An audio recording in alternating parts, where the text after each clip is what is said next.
ikinyejana cya 21 ikiragano gishya mu ikoranabuhanga rigezweho mu kazi kacu ka buri munsi, mu masomo yacu ndetse no mu mibereho yacu. Dukeneye ubuzima bworoshye kurusha ejo hashize. Niyo mpamvu dukeneye mudasobwa nziza za original n'ibikoresho byayo byose. Muri JP Technology Computer Limited niho honyine twaguriza mudasobwa inshyashya n'ubukaziye bya original.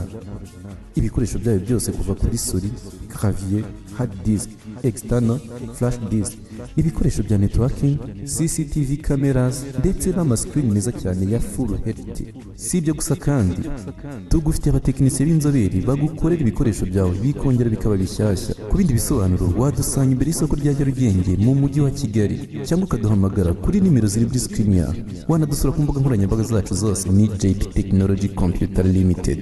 Muri JP Technology Computer Limited niho honyine inzozi zawe ziba impamo, tukakujyana mu ikoranabuhanga rigezweho.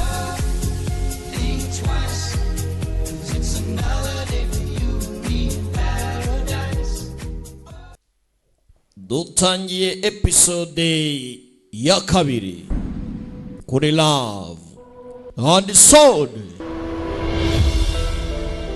Akanaga sobanuye time hamwe na The Great Entertainment.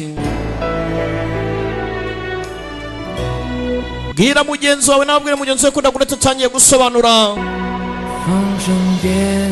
Akanaga koresha ka B Studio kubufatanye na The Great Entertainment. Ibintu n'ubutamu ni kugasobanuye times.com.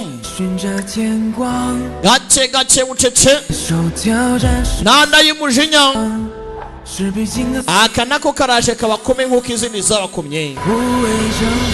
Uru rugero rwo muri iyi simbi cyane ntabwo bankinga bindengera, ntacyo ntazacamo nce muri uyu mwijima. Ntumwe izina ryanjye rishashagirana, sinzatuma bipfa ubusa. Gace gace bucece episode ni kabiri. Bidagure tude musobanuzi.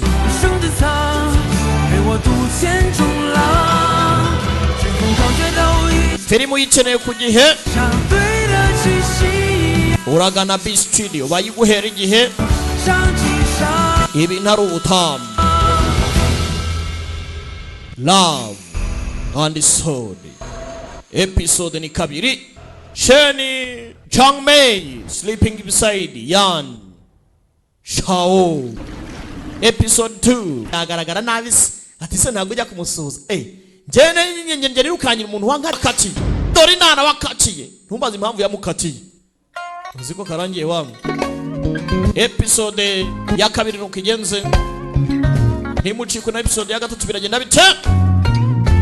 Bibutsa ko nagakoresha ka B Studio kubufatanye na The Great Entertainment. Ibintu n'ubutamu tubonane muri episode ya gatatu. Bibutsa ko kandi izi filime ni kugasobanuye times.com, mwazisanga gusa nta handi.